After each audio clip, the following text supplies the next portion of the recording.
Hey friends, it's Craig from the Vinyl Record Player. Hope you had a great holiday season. This is my Vinyl Finds Winnipeg edition, Volume 1. Stick around to the end for a grail, and actually a semi-grail.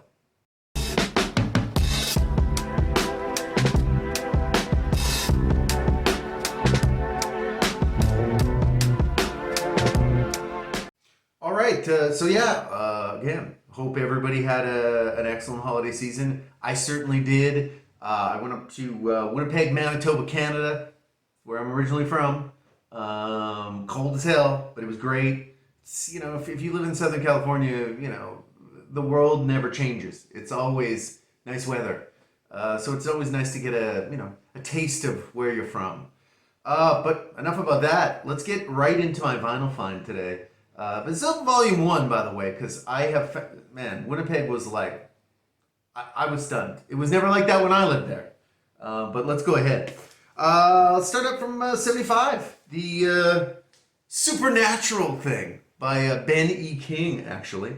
Good record, actually. I listened to this on the streaming a little while ago because I've been on a little bit of a Ben E. King kit tip.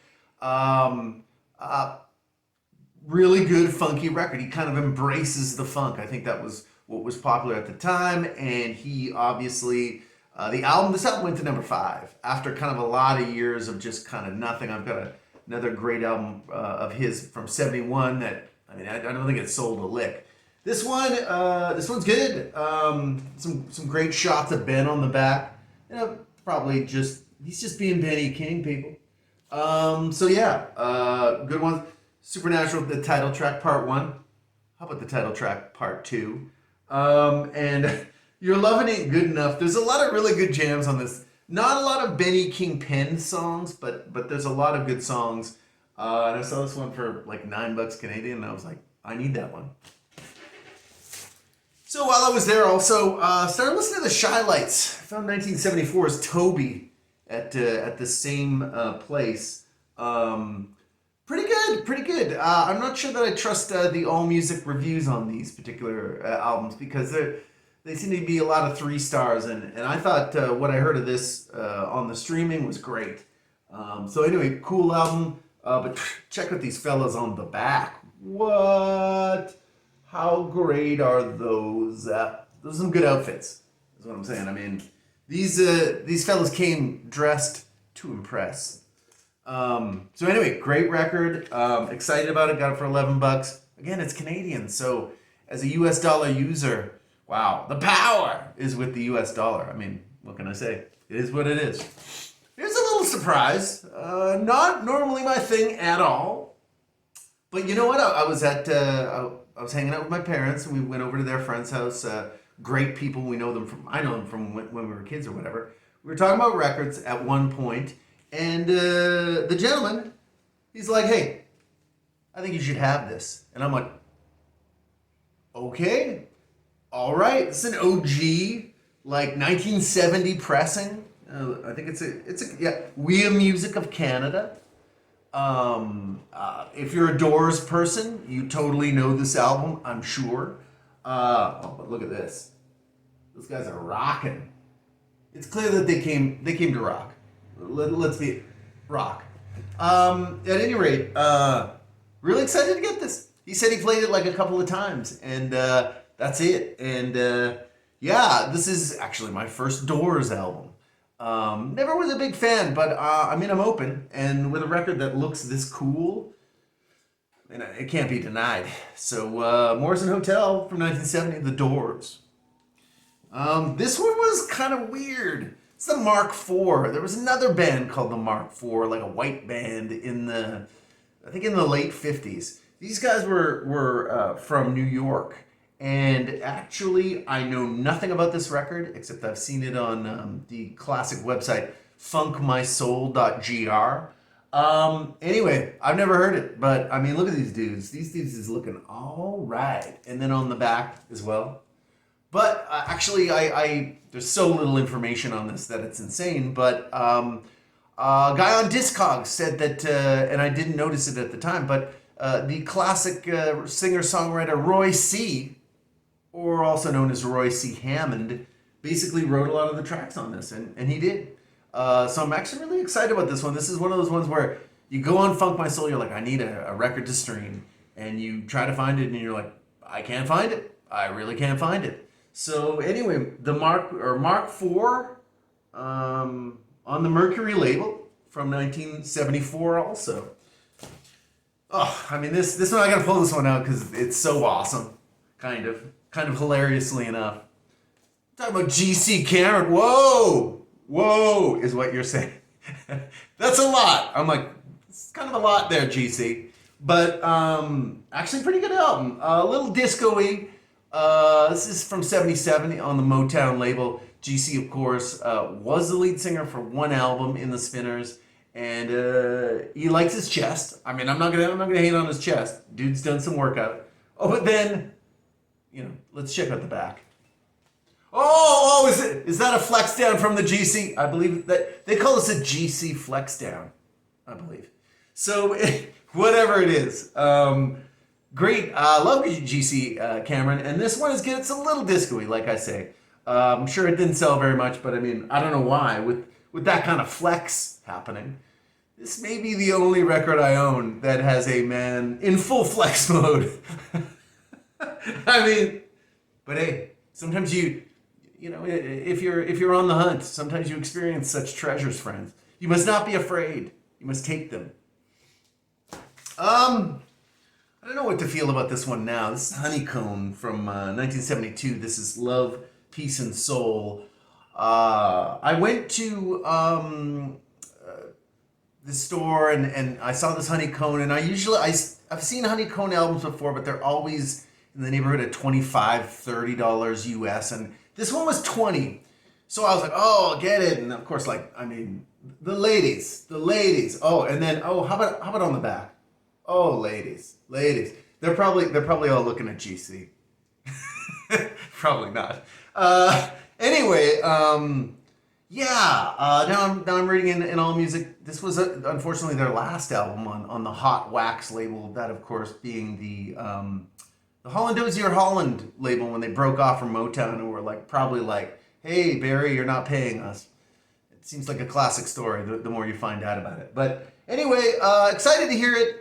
All Music is like, this is not their best album. And I'm like, oh, that's unfortunate. But again, wow, lovely ladies here in 1972.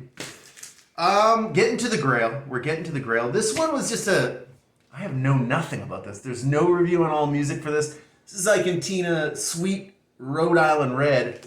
I'm not sure if you can see that $2 price tag, though. I just got an excellent Feel Good from 1972 was the other one I got by them just the other week on a whim. Oh, it's a scorcher, as they say. Anyway, this one was 2 bones, so I was like, why not? Why not? I have no idea. Could be good, could be bad, but it's Icantina. It's probably not going to be terrible. It's semi-grail time, friends. Semi-grail. This actually is still in shrink, which is crazy. And the Grail is actually still in shrink as well. Basically, the store I went to, it's called Winnipeg Records and the Winnipeg Record and Tape Club. Basically, I'd never been there before. Blew my mind. The amount of original pressings that this guy has. He's got these I talked to him, he's got these secret distributors in the States, and I'm like, what the hell? How is this even still in shrink? Al Wilson, La La Peace Song from 1974. A lot of albums from 74 today. But you know what? Fantastic record. And you know what? Oh, and then, he's just relaxing in his denim, studded denim with bell bottoms, obviously. Love this record, actually. I kind of gave this a listen and love it. I've been loving this record actually for quite a while. You can stream it. I was told that it was produced by Johnny Butler or Johnny Bristol, sorry. But you know what? It seems like Johnny Bristol would do a track or two and then he'd kind of take his check and get out the door. So actually though, Steve Cropper actually did produce this. Also this Jerry Fuller fella who also seemed to be very intimately involved in O.C. Smith's career. Anyway, not fully produced by Johnny Bristol, but again, doesn't matter. This is a quality album. I've been looking for this forever, and then I got it in shrink. Got it for like $15.99 Canadian, which is like probably like 12, 11 bucks US. So very excited to even open this big dog because yeah, big fan of this album. Al Wilson, Lulla Peace Song. Oh, and great version of Lulla, best version of Lulla Peace Song as well. It's Grail time, friends. Yeah, so this is where I think his name is Vinyl Groovers, right? So I came across this channel in the VC, and this guy's got great stuff. I think it's Vinyl Groovers. I hope that's correct. You know what? I'll even, if I'm wrong, I'll print something down with the titling. But anyway, he comes out and he's like, "Hey, have you?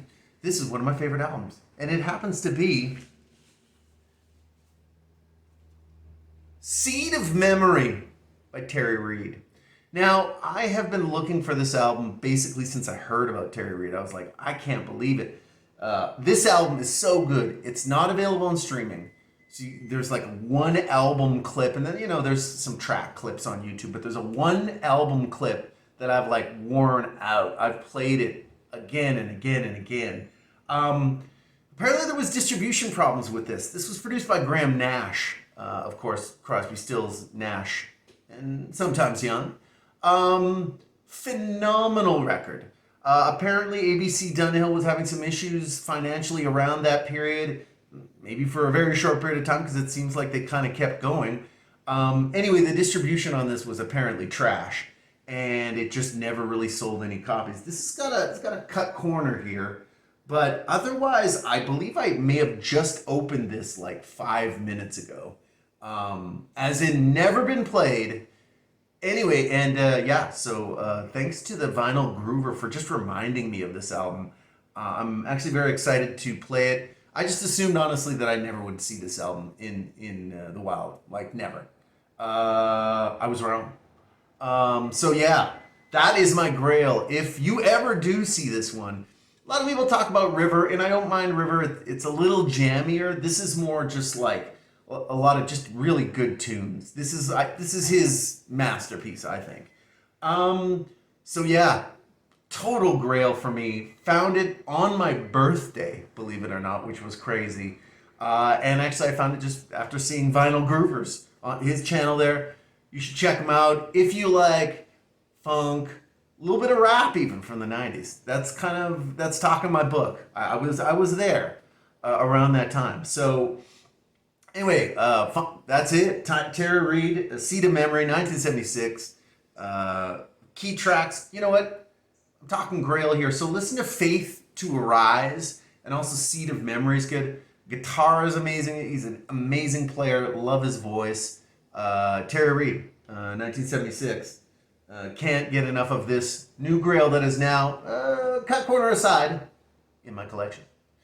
So yeah, thanks for joining me. I'm gonna do a couple of these Winnipeg edition vinyl finds because yeah, this video is already long ass. So like and subscribe if you're still here, please, and you haven't liked and subscribed.